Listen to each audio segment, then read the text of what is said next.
En Radio USACH presentamos Estado de Ánimo, donde abordamos la salud mental en serio.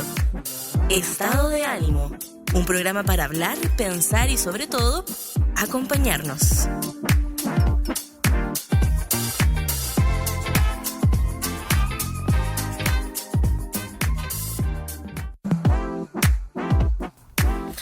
Hola, hola a todas y todos. Otro día más aquí en Estado de Ánimo por Radio USACH. Por aquí Nicolás Fernández con Julia Navarro conversando sobre salud mental, sobre la contingencia nacional, esas cosas que nos afectan. Ya hemos hablado sobre duelo, hemos hablado sobre crisis, hemos hablado sobre soledad, sobre compañía, sobre cuidados, sobre distintos de estos temas, así que les aprovechamos de recordar, iniciando este programa, que por Spotify y por YouTube pueden encontrar todos nuestros programas. Si no me equivoco, este es el 10º programa que hacemos aquí los días martes de 1 a 2 por la Radio USACH. ¿Cómo estáis, Julia? Bien, bien. ¿Y tú, Nicolás? ¿Cómo Bien, te trató también la semana desde el capítulo anterior a este? Bien, la verdad, mira, he tenido una buena semana, diría yo. Además que este fin de semana trabajé menos, así que me sirvió un poco. Trabajé menos porque trabajé igual, pero trabajé menos, así que logré descansar un poco más, cosa que me tiene muy feliz. Oye, qué bueno, porque siento que igual en el programa Pseudo nos permite terapiarnos o ir controlando. Por ejemplo, el fin de semana antepasado ya te desconectaste de redes. Sí, Este fin de... he tenido pequeños espacios de autocuidado para poder mejorar mi salud mental también. Exacto. El fin de semana trabajaste menos, ya. Trabajaste, pero menos. Nos vamos a ir regularizando con esto de cómo estás, para hacernos cargo de nuestros dichos. Sí, es una buena pregunta partir con cómo estamos, porque... Y responder de verdad. Porque uno tiende a hacer esa pregunta fácil, ¿no es cierto? ¿Cómo estás? Sí. ¿Bien? ¿Cómo estás? ¿Bien y tú? ¿Bien No, y tú? bien, ¿Bien y tú? ¿Bien y tú? Sí. Y no hablamos, así que sí, este es un buen ejercicio. Es buen ejercicio. Aprovechando que uno está con un micrófono, uno intenta también decir más o menos la realidad, no responder de forma tan mecánica. Claro, voy a hacer un reel tuyo buscando todas tus respuestas. Oye, Bien. ¿cómo está? Los primeros días, la evolución. Eran días más difíciles. Eran días más difíciles. Yo tuve un julio difícil. Pasamos a agosto, estamos a puertas de pasar o no pasar agosto. Sí. Así que agárrense, chiquillas. Apuesto por poder pasarlo. Oye, a propósito de pasar agosto, hoy día vamos a estar hablando sobre algo que pasó la semana pasada, ¿no es cierto?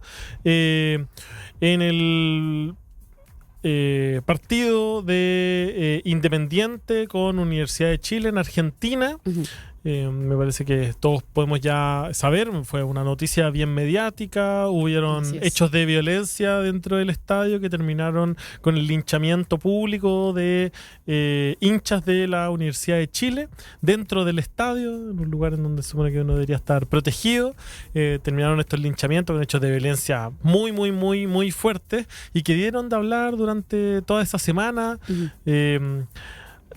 Yo creo que pasa algo cuando algo se hace mediático, cuando se ve, cuando se visualiza, porque eso es lo que vimos nosotros, que lo estaba grabando gente de afuera, ¿no es cierto? Pero la gente entraba después a un túnel, ¿ya? Sí. En donde no habían más cámaras, entonces uno piensa, bueno, eso es lo que vimos nosotros, pero los hechos deben haber sido mucho más fuertes de lo que uno alcanzó a visualizar dentro de un video. Entonces eso nos habla un poco de la gravedad de estos hechos, y que me parece que en buena medida removió, o sea, fue algo en donde todos tomaron una posición y dijeron, bueno, la humanidad aquí va primero, da lo mismo el equipo del que uno sea, sino que nadie debería poder arriesgar su vida por ir a ver a un equipo. Uh-huh.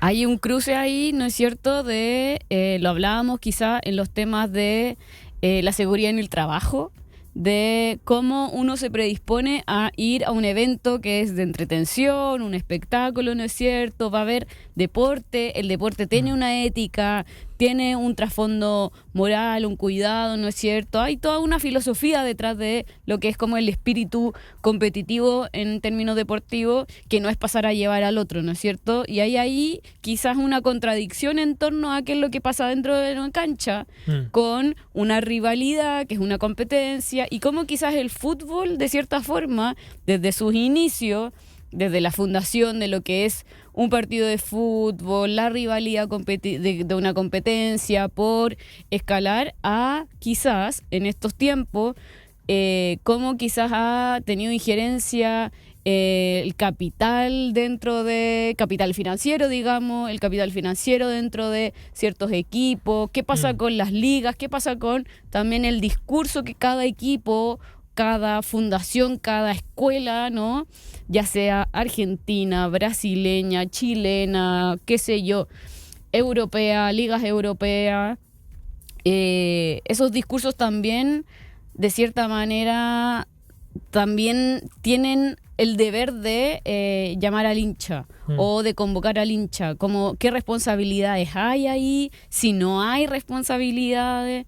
Yo también lo cruzaba con el conflicto en Gaza, que nos estamos enfrentando por primera vez en la vida a ver este tipo de violencia en vivo y en directo. Lo vemos con una instantaneidad que es abrumadora en muchos casos, porque las redes sociales, si bien la televisión censuraba mucho de estas escenas que logramos ver, y aún así sabemos que se ocultaron muchas, o sea, hubo violencia dentro y fuera del estadio. ¿Qué pasa también con esas contradicciones de dónde nos hacemos responsables, quiénes se hacen responsables? Escaló a nivel gubernamental, conflicto político internacional. Vimos que nuestro presidente también se manifestó, se pronunció respecto a estos hechos, así que hay harto que desilvanar en esto. Sí. Hay hartas preguntas también. Bueno, y hace muy poco fallecieron 2 personas también en un partido de Colo-Colo, por ejemplo. Mira. ¿Ya? O sea, digo, han habido distintos hechos de violencia que creo que no son excepciones, sino que también muestran algo más sistemático. Y a propósito de este programa, en donde analizamos la salud mental en un contexto, creo que también nos ayuda a poder observar si es que estos hechos tienen qué es lo que tienen que ver o qué es lo que tienen en común, porque yo me acuerdo una vez que estaba viendo un documental de Colo-Colo. Bueno, yo evidentemente soy hincha de Colo-Colo de por toda si la no vida. Les había quedado claro, ¿ah?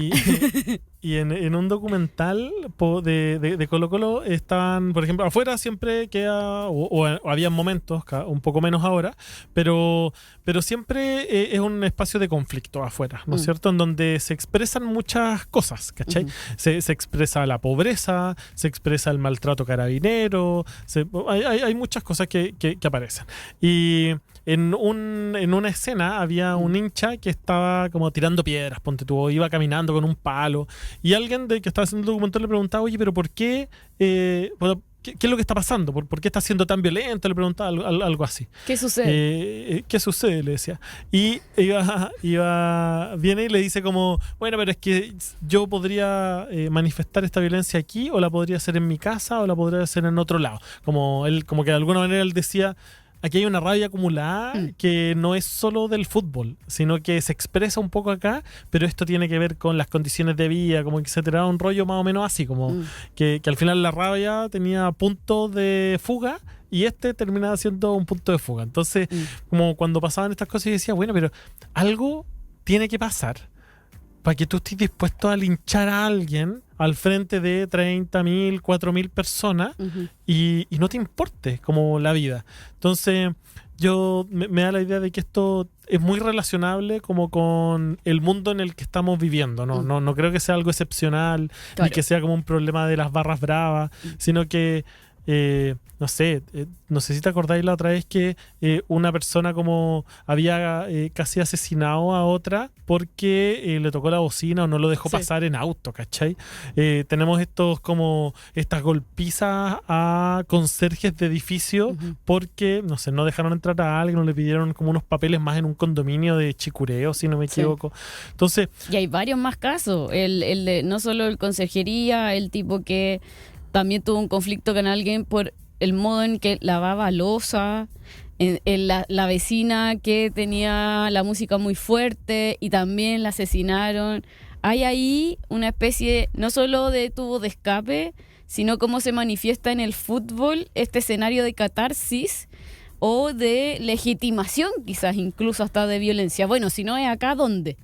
Es como, ¿dónde recae esa responsabilidad? ¿Dónde quizás ese sujeto pretende que esa energía acumulada, por no llamarla o categorizarla rabia, odio, frustración, inseguridad, impotencia, qué sé yo. Hay una, ¿no es cierto? Hay como una rama cromática de sensaciones que pueden estar pasando por, puede ser incluso hasta un duelo no tratado y que se manifiesta de forma inaudita en contextos en donde quizá para todo el resto no son el lugar adecuado, y ahí quizá hay como un contrato social del que no nos estamos haciendo cargo. O sea, y también tiene un impacto. Es el fútbol, qué pasa ahí con esos sujetos para no caer, y con esto, para no caer como en los dichos de no, es que hoy día el fútbol está acorralado también por las drogas, por el alcohol, es que el consumo, y es como, pucha, es muy fácil quizá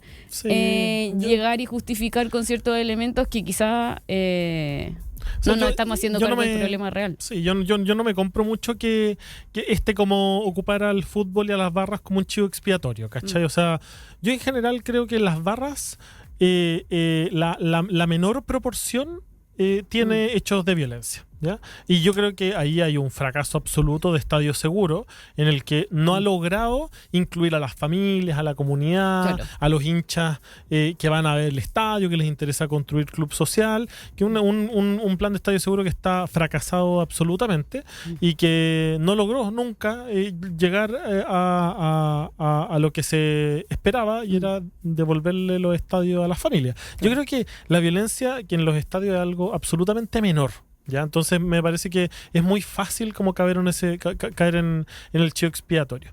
Lo que sí yo creo, y que creo que lo decías muy bien tú, tiene que ver con como que hay ciertas condiciones que da el fútbol. Por ejemplo, hay un concepto que se ocupa mucho en el fútbol, que es el aguante, ¿cachai? Como ¿quién aguanta más? Como que esa es como el aguante es un concepto muy futbolero, ¿cachai? Y es como, ¿quién aguanta más? Como, yo tengo más credenciales si yo aguanté en el estadio bajo la lluvia sin polera y sin paraguas, ¿cachai? Como que yo soy más hincha que tú.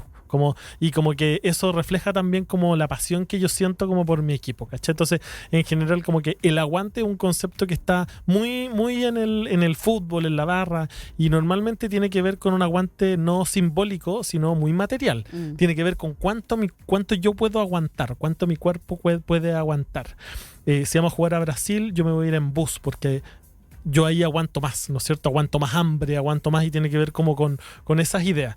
Y eso también da el espacio, creo yo, a que el aguante también tenga que ver con la violencia, ¿no es cierto? Porque también es muy material. Tengo varias dudas respecto a eso, porque, por ejemplo, me causa como muchas preguntas el tema de a qué nos referimos o qué características tiene el aguante, por ejemplo, con la idea que yo tengo de una persona ajena al fútbol, totalmente ajena al fútbol, con, por ejemplo, este romanticismo con el fútbol que se considera como una pasión, ¿no? Y se me asemeja igual el concepto, pero siento que son como dos filosofías totalmente distintas, o quizás una es mucho más radical, concreta, con la pasión, que es una visión más romántica, más no sé, ensoñadora de mi relación con un equipo de fútbol al que voy a ir siempre a ver, que toda mi familia es, no sé, porque soy de este equipo, porque mi papá, mi abuelo y no sé qué, como hay ahí también una herencia, una tradición. Esta película, El secreto de sus ojos, ¿no? Que tiene este fragmento sobre la pasión, y por eso descubren, spoiler alert, descubren al tipo porque ¿qué rutina no podía dejar de realizar en su vida? Bueno, ir a ver al equipo de sus pasiones. Y de ahí también como el lenguaje se va metiendo entre medio de esta cultura, y claro, porque al final a mí, no sé, de cierta manera esa filosofía la logro entender, la comprendo, quizás la tengo con otros hobbies, con otras pasiones, con otros gustos, ¿no? Pero el tema del aguante me suena también a un tema de ¿y cuánto es ese aguante? ¿Dar la vida por un equipo, por ejemplo? Claro. Sí, ¿no es cierto? Como que es que esa como que hacia allá va encaminado, ¿cachai? Como de un aguante que tiene que ver con la valoración de eso, como de esa pasión, claro, ¿cachai? Y como es una pasión, yo estoy dispuesto también como a aguantar todo, ¿ya?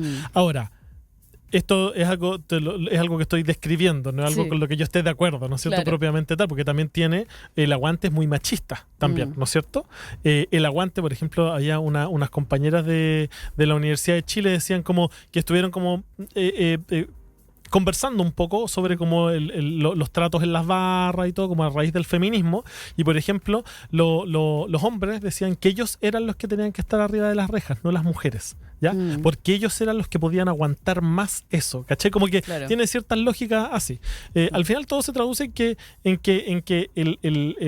o sea, sí, el fútbol es mucha pasión, ¿ya?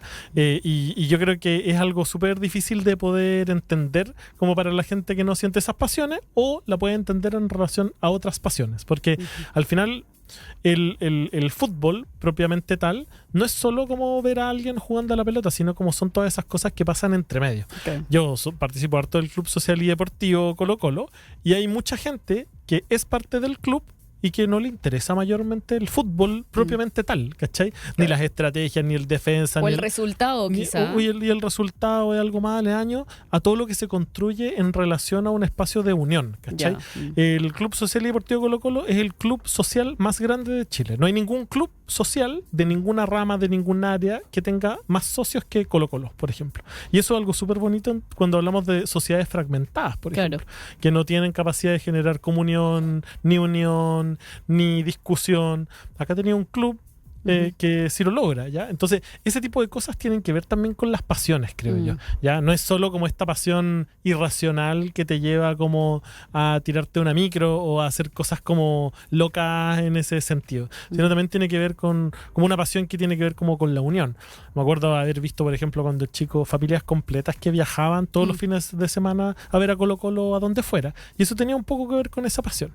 Pero yo creo muy fervientemente que el fútbol no es el lugar en donde se desarrollan las violencias, sino que estos espacios que generan también tanta aglomeración identitaria también son expresión de cosas que suceden en la vida, de las violencias, de las desigualdades. Entonces yo creo que ahí también se explica un poco por qué hay violencia, porque la violencia sistemática evidentemente hace que yo también sea violento, ¿no es cierto? Es un escenario finalmente, un escenario en donde se manifiestan estas sensaciones, donde como que se expresa eso mismo. Explota también, y no sé qué tanto tenga que ver el sentirse parte de una masa, o probablemente sí, para este pensamiento medio irracional, ¿no? Bueno, si estoy dentro de esta masa, no logro identificarme, no soy ese individuo que se hace responsable de los actos. Eso está estudiado. Está realmente, claro. Está muy estudiado. Como realmente, sí, el ser parte de una masa quita responsabilidad individual. Individual. Y ahí está el telón, pero perfecto. Para que pasen estas cosas, sí. ¿Se podrá resignificar el no quita responsabilidad? No, para nada. Oye, vamos a una pequeña pausa y volvemos con Estado de Ánimo. Escuchas Estado de Ánimo, un programa donde hablamos de salud mental en serio.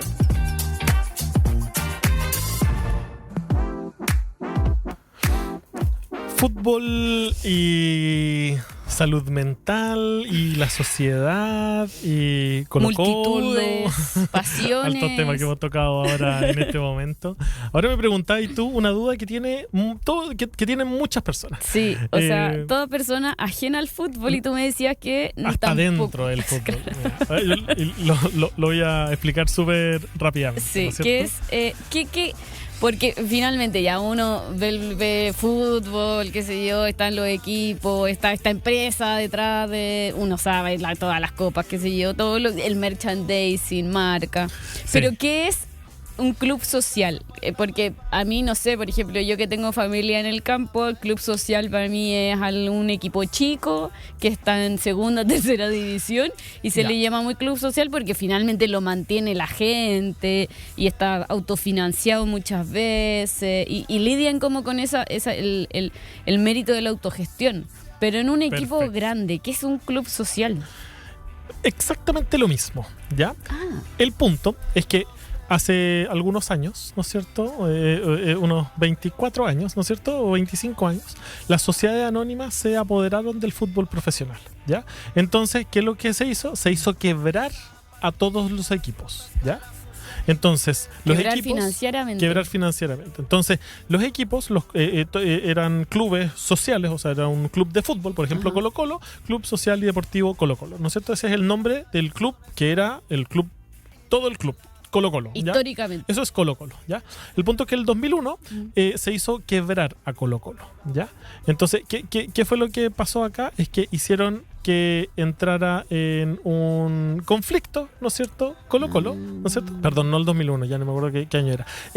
Se hizo que se quebrara a Colo-Colo, ¿no es cierto? Y tomó poder blanco y negro de Colo-Colo, ¿no es cierto? Y blanco y negro es como la sociedad anónima, Una ¿no? sociedad anónima, exacto. Entonces, en ese momento, cuando quiebran, o sea, cuando hacen quebrar a Colo-Colo, se separa lo que es el club social y deportivo, en donde estamos los hinchas, ¿no es cierto?, los socios, etcétera, y blanco y negro, que es la sociedad anónima, tomó a Colo-Colo, así como Azul Azul tomó a la Universidad de Chile, y así a todos los clubes de fútbol, ¿ya? Entonces, lo que se hace ahí es que, por un lado, está el Club Social y Deportivo Colo-Colo, que es del que somos socios, ¿no es cierto? Y ahí hay como, mira el término que iba a usar, porque obvio que, pero es como una suscripción, ¿o no? Es como cuando tú participas también de un partido político y pagas tu cuota. Uno paga una cuota para ser socio de este club, que con las cuotas se mantiene el club. Claro. Igual que un club chico, ¿no es cierto? Claro. Pero este es un club grande, ¿ya? Claro. Entonces, un sindicato, una junta de vecinos. ¿Qué es lo que permite eso? Que tú eres parte de la asamblea de socios, ¿cachai? Que eso está regulado por ley, o sea, eso todos los clubes sociales y todas las organizaciones no gubernamentales en su diversidad tienen estatutos que hacen que haya, ¿no es cierto?, asambleas, ¿no es cierto?, etcétera, y uno tiene el poder de ser socio, ¿ya? Ahora, ¿qué tiene el Club Social y Deportivo Colo-Colo? Tiene ramas de fútbol, ramas de básquetbol, ramas de voleibol, de patinaje, etcétera, ¿no es cierto? Entonces, administra también todo lo que es el club. El tema es que, en particular, el fútbol profesional está concesionado, ¿no es cierto? O sea, lo tiene blanco y negro, ¿ya? Entonces ese es el momento en donde se separa un poco, como las aguas. Ah, perfecto. ¿Y tiene alguna relación con el entorno, con la sociedad? Quebró el 2002, ¿ah? El 2002. El 2002 fue lo de Colo-Colo, lo busqué para corroborar ahí, corregir la información. Pero te equivocaste por un año, está bien, está súper bien. Yo hubiese dicho, no sé, 92, con mi lexia entre medio. Oye, pero ya más allá de financiar, administrar, qué sé yo, como de otro tipo de deportes dentro de... ¿Tiene algo con el entorno, con la sociedad? ¿Hay alguna administración de canchas barriales? ¿Se hacen actividades en torno a los socios del club? ¿O todos funcionan de esa forma? ¿O cada uno tiene formas distintas de operar?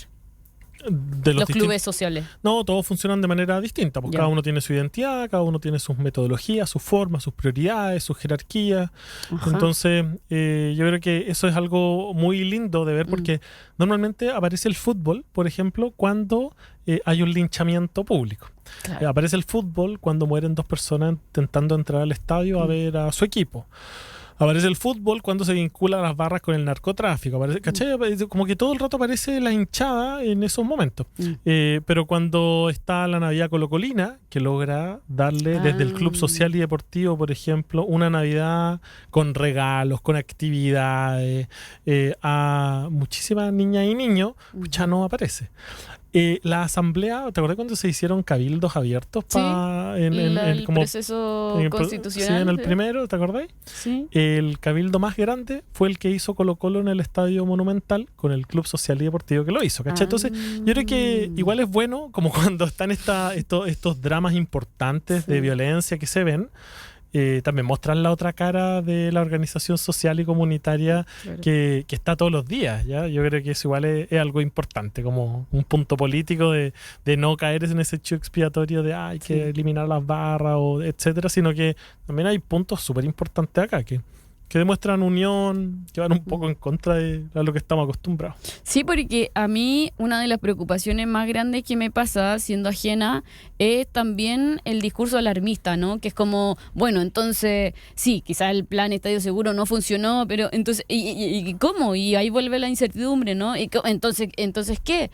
Se resignifica todo el fútbol y además no es un fenómeno solo local, ni regional, ni nacional. Estamos hablando justamente de un conflicto internacional, de barras de diferentes países. Es un fenómeno global, porque tampoco romanticemos el fútbol europeo, inglés, que también también tienen hooligans y tienen barras bravas, ¿no? Claro. Si esto... Hay ciertas, de repente, extremos o situaciones que uno puede mirar en particular, pero en todo el mundo el fútbol es un lugar de expresión de conflictos sociales. Claro. Yo creo. ¿Cachai? Que el otro día fui con el Emi al estadio. No sé si te lo conté. Parece que no. Fui con el Emilio, mi hijo de 5 años, al estadio. Y fuimos y fue justo después de que... Sí te lo conté, ¿o no? Fue justo después de la muerte de los mineros. No. ¿No te lo conté? No. Justo después de que murieron los mineros, yo llevé a Emi al estadio. Y cuando estábamos en el estadio, Colo-Colo se grita mucho, hay bombos y todo. Y entraron todos los jugadores con un cartel que decía Fuerza Minero, ¿no es cierto? Y después de eso, todo el estadio se quedó callado. Y cuando partió el partido, todos estaban callados. Se mantuvo. Todos callados. Y fueron como 5 o 10 minutos en donde todo el estadio estuvo callado, moviendo solo las poleras en la mano, ¿ya? Entonces el Emilio me preguntaba, papá, ¿por qué todos están callados? ¿Ya? Claro. Entonces yo tuve que explicarle, entonces yo le dije, bueno, que Colo-Colo era un equipo del pueblo y el pueblo es trabajador, y en ese sentido murieron unos mineros y este pueblo trabajador le rinde un homenaje a esos trabajadores, porque da lo mismo que nosotros no somos mineros, somos todos trabajadores. Le empecé a explicar yo dije, oye, qué interesante cómo se pueden vincular estas situaciones como el fútbol, por ejemplo, a temas sociales, culturales, políticos, y para mí fue muy bonito como tener que explicárselo al Emilio en una situación como esa, como el poder decirle, mira, como, no sé, creo que son valores que también quedan como muy expresados cuando veía a todo el mundo haciendo algo, más que alguien te diga algo, ¿no? Era algo muy material. Sí, me gusta el relato porque también tiene esto como de conciencia colectiva, ¿no? El que haya durado ese silencio también es sinónimo o fenómeno del... Bueno, las masas también tienen ese tipo de comportamiento, no solo una beligerancia violenta, no solo una, no sé, yo me acuerdo cuando en algún minuto se empezó a punitivizar el tema de las agresiones verbales a los jugadores, a los árbitros, que también pasa, ¿no? Este pseudo control de masas, que es muy Foucault con vigilar y castigar, que claro, lo más sencillo o lo más rápido, y no sé si lo más eficaz también, es, bueno, cómo controlamos y cómo el fútbol se transforma en un problema de seguridad, más no un problema social, cultural, de expresión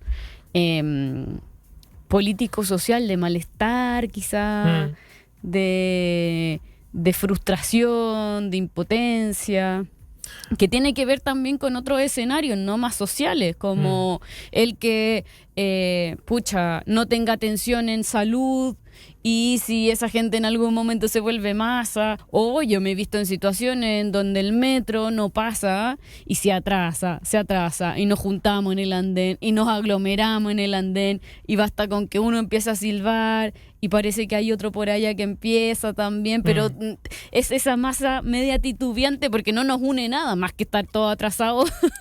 Las condiciones materiales. Exactamente, pero claro, también está esa identidad tan fuerte, ¿no? Cacha que yo no había visto los 80 y la estoy empezando a ver ahora. No, eso ya menos mal te la recomendé. Y la empecé a ver y encuentro como que yo, a propósito de pensando como en lo que íbamos a abordar en este programa, claro, cada vez que Juan Herrera grita y es violento de alguna manera, se condice también cuando él está como apretado de plata, ¿cachai? Bueno, otras veces no, pero también cuando él está como cesante, cuando no logra cumplir su rol, ¿cachai? Entonces yo pensaba también a propósito de esto, como ¿qué tiene que pasar para que una persona sea violenta? ¿Ya? Como ¿qué tiene que pasar para que cuando yo voy caminando en el metro puedo empujar a alguien porque se puso en mi camino y ni siquiera mirarlo ni pedir, como deshumanizar el trato con las otras personas o ser muy violento? Cosa que pasó ahora con esta hinchada, ¿no es cierto?, con la hinchada independiente en contra de Universidad de Chile, ¿no es cierto?, que fue un linchamiento, o sea, hubo tortura, hubo abuso sexual, hubo violencia, hubo intento de homicidio, o sea, hubieron todas esas cosas.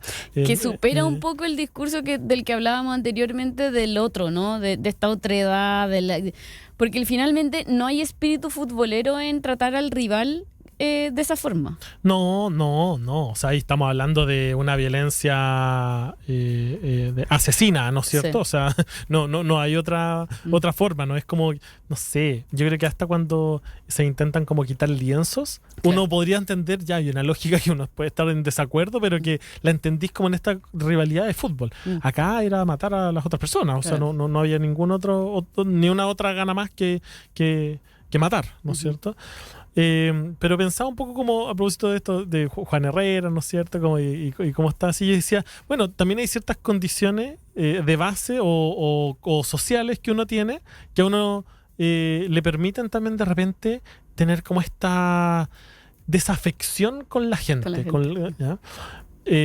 Como por ejemplo, yo creo que se entiende mucho como esta idea como de los antisociales, ya como personas que son antisociales porque están dispuestas a no enmarcarse dentro de ninguna regla o trato social, ¿ya? O sea, yo estoy dispuesto a apuñalarte por robarte un celular, ¿ya? Porque en verdad no tengo ningún lazo contigo, ¿ya? Pero ¿qué tiene que pasar para eso? Tiene que haber habido un estado de alteración, que no me cuidó, no, o sea, un estado, un estado como público, ¿no es cierto? Sí, que nunca me cuidó de que realmente yo nunca logré construir una relación con las otras personas. La vulneración al ciudadano. Absolutamente. O sea, si yo recibí siempre malos tratos de mis profesores, de la gente, de mi familia, si solo recibí violencia policial, si nunca tuve ningún cuidado, si el Estado me quiso cuidar cuando yo era chico y lo único que encontré fueron espacios de vulneración de derechos, como pasa, por ejemplo, con la gente que pasó por el Sename, o lugares de protección infantil, si yo recibí solo vulneración en ese espacio, ¿qué lazo voy a tener yo con la sociedad? ¿Por qué debería respetarte a ti? Yo creo que eso está muy a la base. Ahora, para esas personas que adhieren o no adhieren a lo que estamos diciendo hoy, muy abogada del diablo, me pregunto también, bueno, pero no todo contexto justifica niveles de violencia o de expresión. Estoy pensando incluso por el ejemplo de Juan Herrera. Es como, sí, Juan Herrera muy frustrado puede estar, ya gritas, pero también hay en la serie se muestran niveles, y estamos hablando del personaje ficticio, por favor, no vayan a funar ahora al pobre al actor ni nada.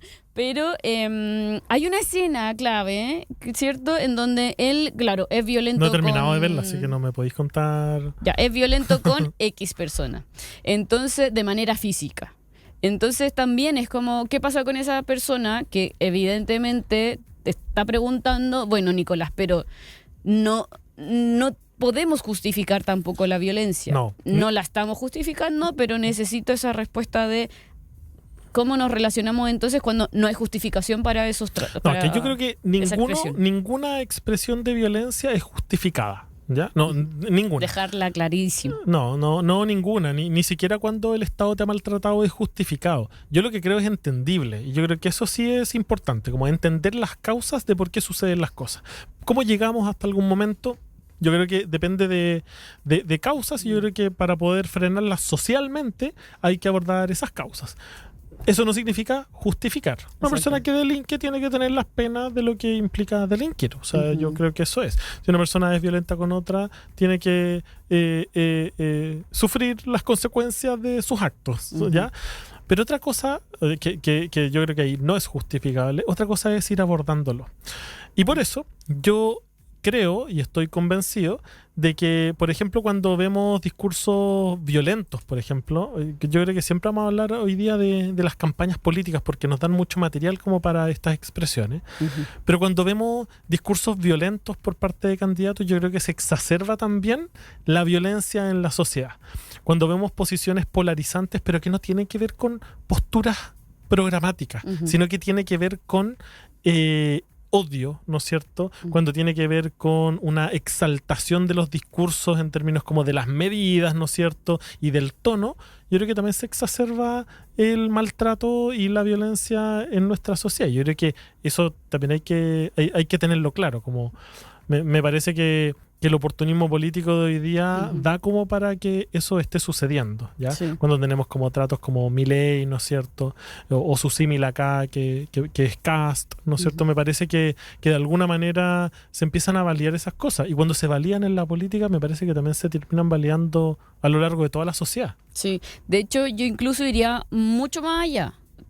Quizás no mucho más allá, pero iría un poquito más allá con, ni siquiera es una exacerbación, ni una es legitimar finalmente esas expresiones. Por ejemplo, yo el otro día leía cómo Kast también ha ocultado muchos de sus discursos de odio en contra de las mujeres, en contra de minorías, en contra de migrantes, independiente de que, y acá lo retomo, de que haya hoy día un conflicto pseudo abierto o haya una molestia en torno a la migración en Chile.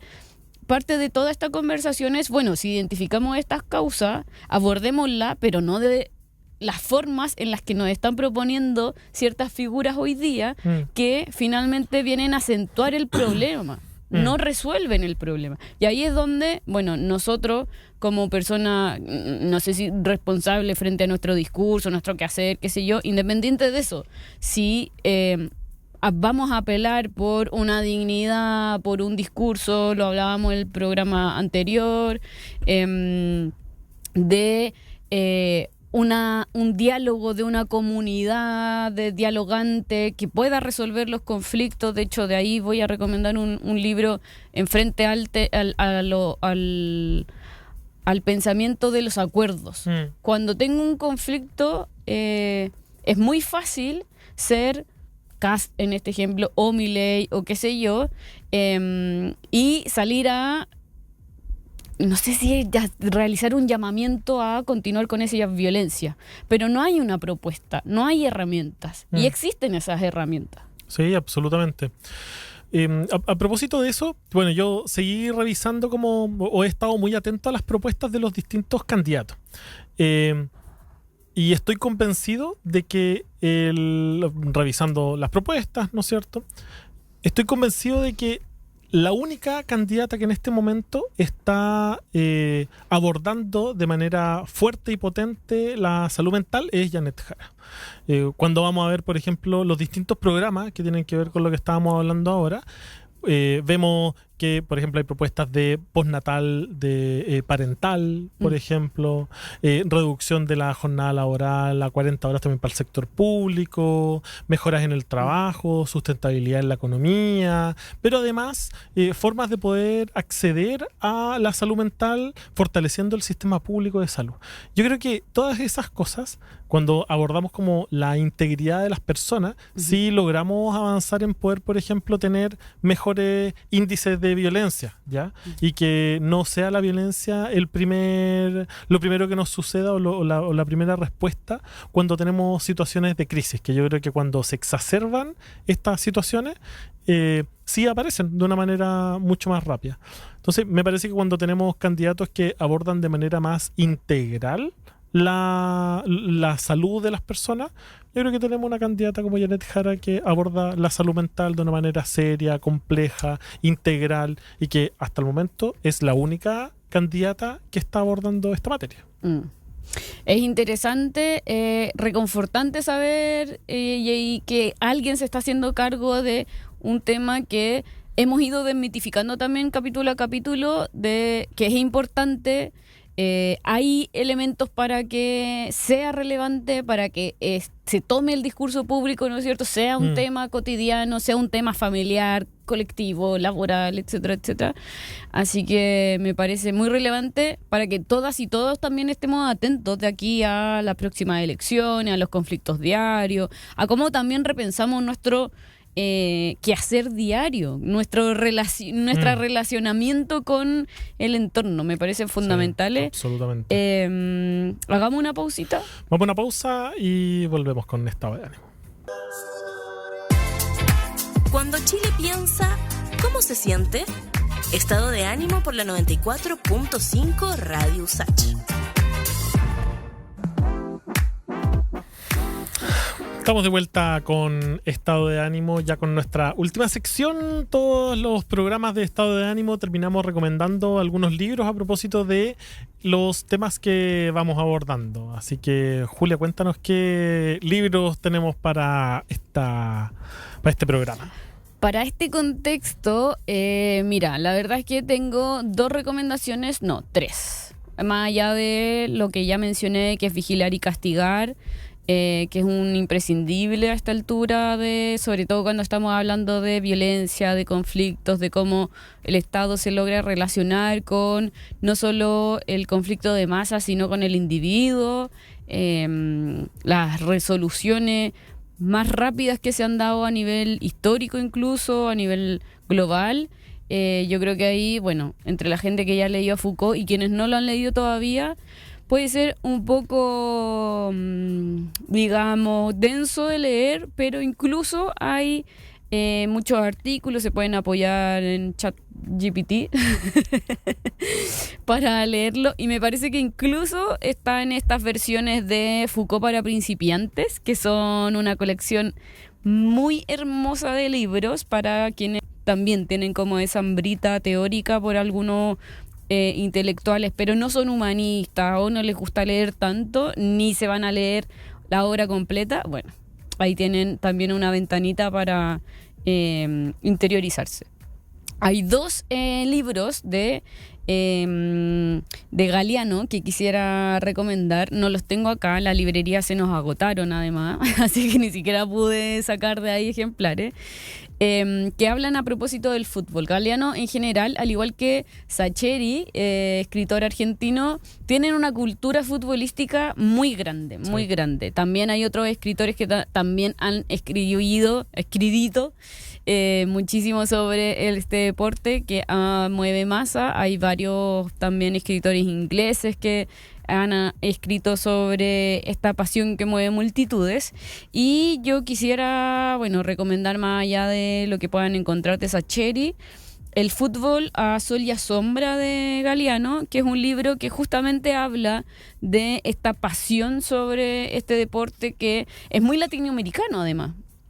Es lo único que Gringolandia no ha logrado como quitarnos quizá, o apropiarse, y él habla en principio en este libro sobre las pasiones que mueven el fútbol, cómo la gente, el individuo se vincula con este deporte y logra esta manifestación masiva, social, cómo también el fútbol tiene esta injerencia bonita, ¿no es cierto?, de unirnos a otras personas más allá de un gusto, generan una identidad, ¿no es cierto?, que va más allá. Ojalá fuese, él habla incluso también de esta necesidad de que el fútbol sea una cultura y que no sea arrollada como ha sido arrollada hasta ahora por el capital, y de ahí en los siguientes capítulos aborda el tema, ¿no es cierto?, más conflictivo del fútbol, que es, bueno, cuánto ha cedido el fútbol o cuánto ha arrasado el capital financiero, las grandes empresas, las marcas, para apropiarse de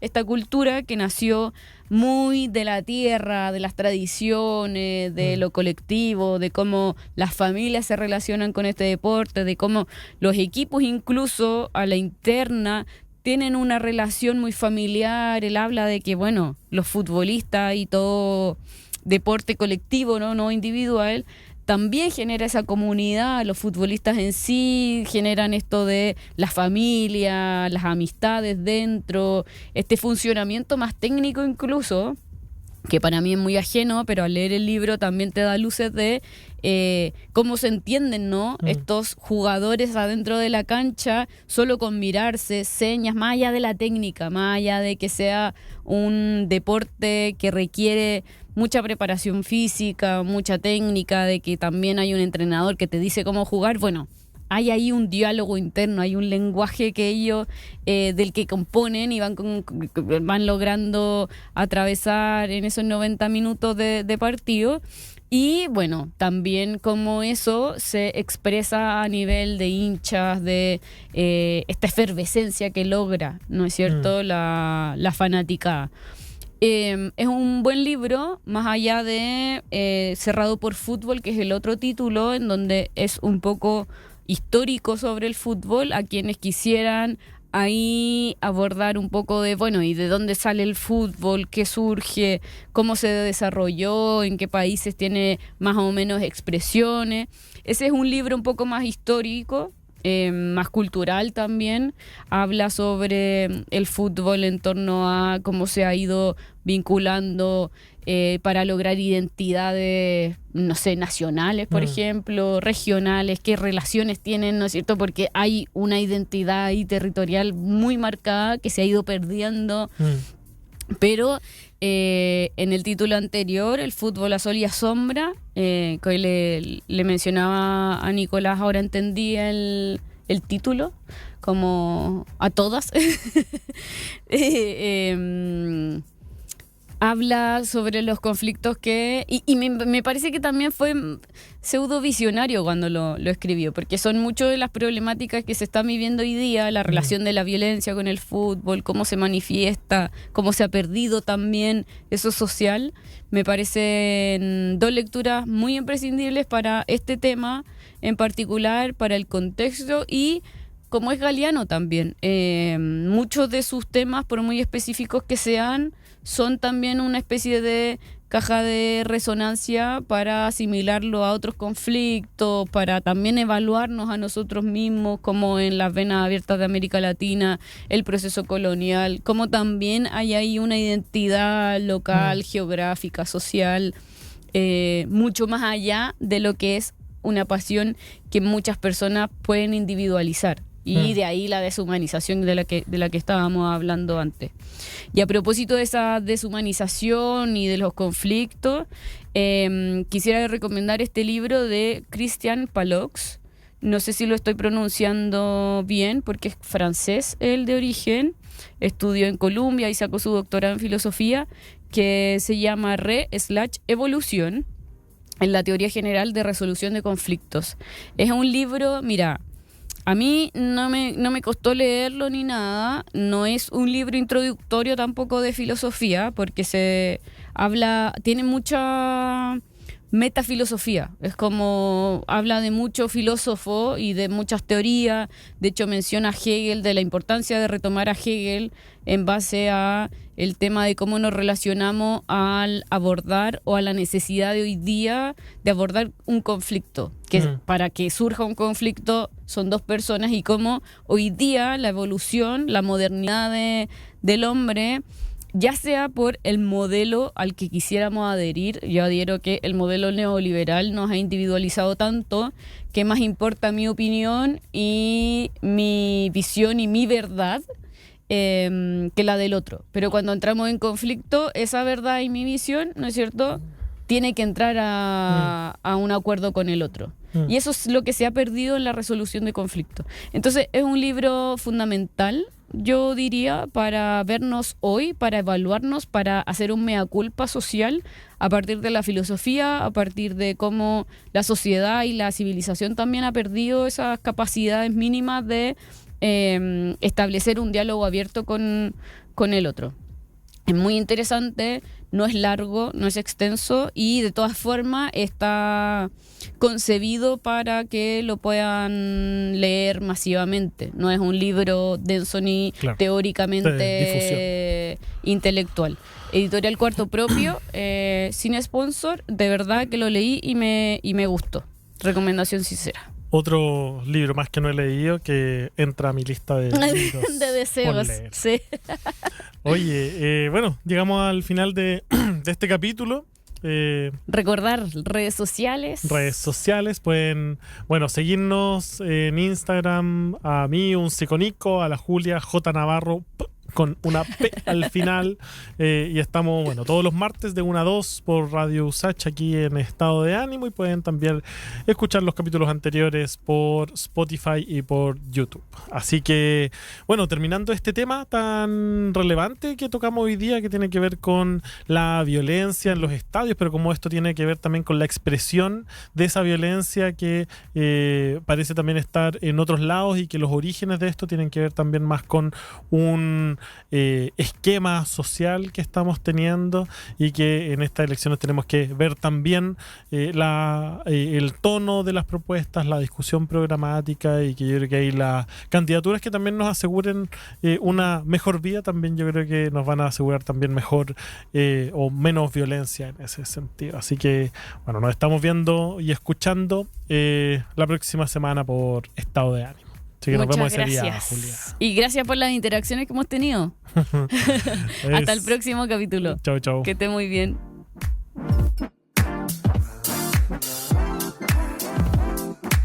Aquí finaliza Estado de Ánimo, un programa para hablar, pensar y sobre todo acompañarnos. Estado de Ánimo. Radio USACH, nuevas voces, nuevas formas de escucharnos.